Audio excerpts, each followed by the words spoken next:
Beijing, 1626. Clear sky. Vendors busy themselves selling leftover stock from the Duanwu festival. Suddenly, a rumble rolls in from the northeast, getting closer. The ground starts to shake. People look up. A flash tears across the city, bright enough to leave after images. The sky goes dark. A column of smoke climbs over the rooftops. It spreads at the top. Eyewitnesses will later describe it as shaped like a black mushroom. 300 years before Hiroshima, 20,000 people are about to be dead. A 2-kilometer radius of the capital flattened, streets unrecognizable. And in the middle of it, an armory called Wangongchang has just stopped existing. The Ming Dynasty is already crumbling. Corruption, factionalism, wars on the northern frontier. The emperor spends more time building furniture than running the country. Real power belongs to a eunuch named Wangongchang. The treasury is drained. Harvests are failing. There's a sense that heaven is withdrawing its favor. And then on the morning of May 30th, part of Beijing explodes. Wangongchang isn't just any warehouse. It's one of 6 major gunpowder facilities inside the capital walls. It manufactures ammunition, stores firearms, supplies an elite military unit. Records say it ships out roughly 1.8 metric tons of gunpowder every 5 days, which means at any given moment, there are tons of black powder sitting in wooden buildings surrounded by neighborhoods, about 3 kilometers from the Forbidden City. Bad urban planning maybe, but the logic makes sense if you think like a fortress state. You keep your weapons inside the walls because security matters more than safety. The enemy is out there. The gunpowder stays in here until it doesn't. The timeline, reconstructed from official records, reads like a disaster movie. It's mid-morning.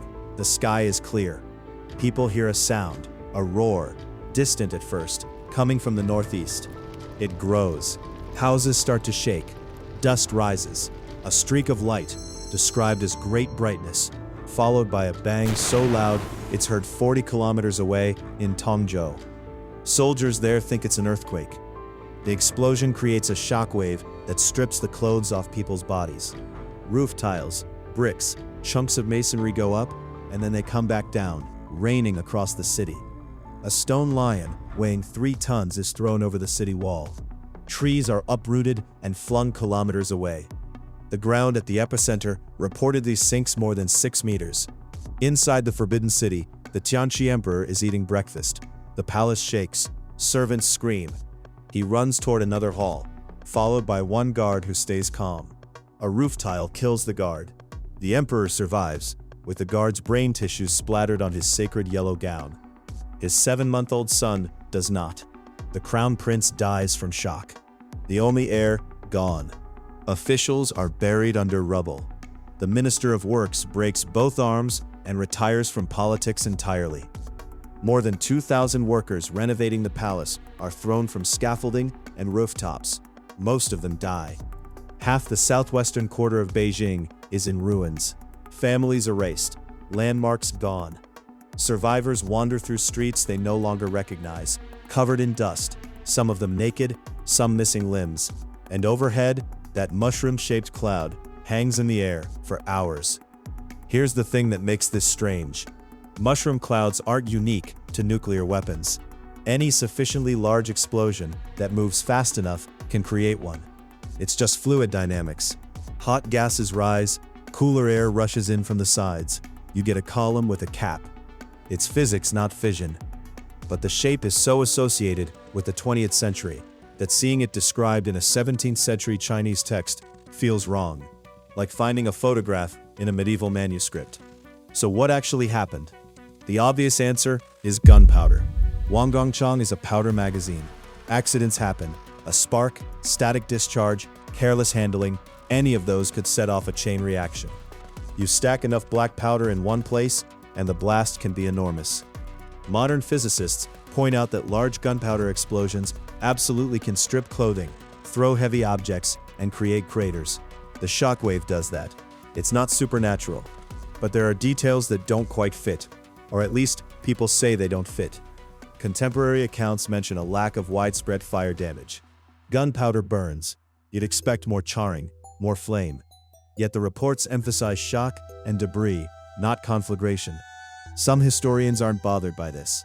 They argue that in a massive, fast detonation, the blast wave can dominate over sustained burning. The powder doesn't have time to burn, it just explodes. And anyway, historical records aren't precise enough to make fine distinctions between blast and fire. Still, the question lingers. Was it only gunpowder? In 1986, a conference in Beijing tried to settle this. Researchers considered multiple possibilities: spontaneous explosion, underground gas leak, meteorite, even a hidden volcanic event. They landed on a hybrid explanation. An earthquake triggers a release of subterranean gas, which then ignites, causing a massive explosion and firestorm. That would explain the wide area of tremors, the ground subsidence, maybe even the lack of sustained surface fire if the initial blast vented upward. But it requires the gas leak to happen exactly at the site of the armory. Why not an empty field? Why the one place already packed with explosives? A 2013 paper suggested something different. That a large tornado hit the armory at the same time as the explosion. Tornadoes strip clothes. They throw objects impossible distances. They create vertical debris clouds. Maybe what people saw wasn't just a blast mushroom. It was a vortex lifting dust and wreckage into the sky. The proposed mechanism is this. The tornado disrupts the powder storage, mixes air and fine dust into a highly explosive cloud, and then a spark, mechanical friction, static, lightning, ignites the whole thing. Tornado plus explosion equals catastrophe. It's a compelling image. But tornado climatology around Beijing in the 1600s is basically non-existent. We don't know how common they were. And it requires perfect timing, a strong twister hitting a munitions depot at just the right moment. Possible, but it feels like stacking coincidences. Some popular articles bring up meteor airbursts. Tunguska, 1908. A rock explodes in the atmosphere over Siberia, flattening forests, no crater. Could something similar have happened over Beijing? The problem is the explosion is explicitly centered on Wangongchang. Records name the armory, they describe the site. There's no mention of a fireball in the sky, no meteorite fragments, no impact outside the facility. If a meteor exploded overhead, why does all the damage radiate from a specific building full of gunpowder? And then inevitably someone online suggests ancient nukes, extraterrestrial weapons, time travelers. The mushroom cloud is too perfect, they say. It's a sign. Historians mostly file this under fun, but no. The shape of the cloud doesn't require nuclear physics. The destruction doesn't require fission. It just requires a lot of energy released very fast in a dense urban environment. Which brings up a weird meta question. Did this even happen? For a long time, English language sources on Wangongchang were thin. A lot of articles seemed to copy from Wikipedia. Someone on Reddit asked if the whole thing was a hoax, a well-written fabrication that slipped into the reference loop. Turns out, no. Chinese sources are extensive. The event appears in official Ming records, local gazetteers, and modern Chinese historiography. It shows up on lists of China's greatest unsolved mysteries. It's a real event, just undercovered in English until recently. Why? Language barrier mostly. The detailed accounts are in classical Chinese, and Western popular history tends to focus on European disasters. Lisbon, London, Pompeii, an explosion in Beijing, even one that kills 20,000, doesn't make it into the global narrative unless someone bridges the gap. So how big was it really? Some estimates put the yield at 10 to 20 kilotons of TNT, comparable to Hiroshima. Those numbers are rough, back-of-the-envelope calculations based on radius of destruction, death toll, and reports of objects thrown. No rigorous modern engineering study exists.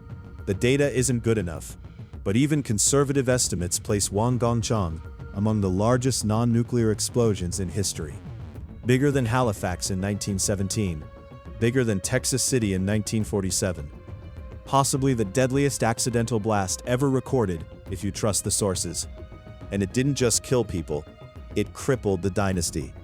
Wangongchang was a strategic asset. Losing it meant losing a major source of ammunition and firearms, at a time when the Ming were locked in an escalating arms race with the Jurchens in Manchuria. Rebuilding and rearming cost money the treasury didn't have. The blast also killed or injured key officials, disrupted the bureaucracy, and left a psychological scar on the capital. And then there's the succession problem. The crown prince dies. The emperor has no heir. He dies the following year, and his younger half-brother becomes the Chongzhen emperor. Chongzhen despises Wangongchang and purges him immediately, along with his entire faction. That removes a corrupt but stabilizing force from court politics, opening the door to renewed infighting. Within 2 decades, the Ming dynasty collapses. Rebels take Beijing.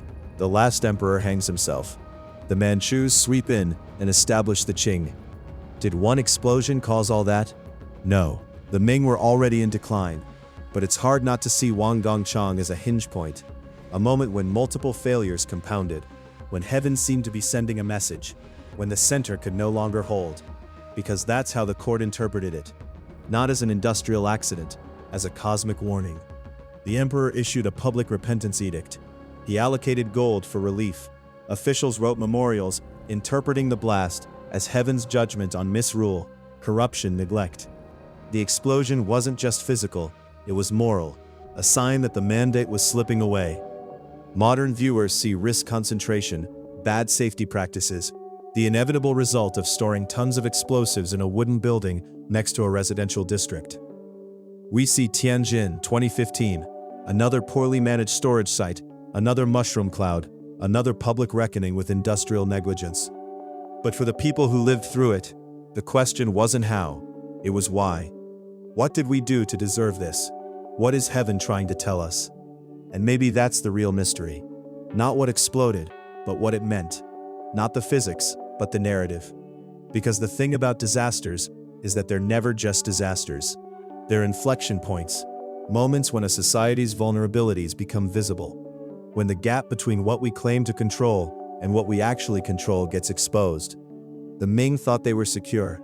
They built walls, stockpiled weapons, fortified the capital, and then one morning, the thing that was supposed to protect them, the arsenal, the gunpowder, the military infrastructure, turned into the thing that destroyed them.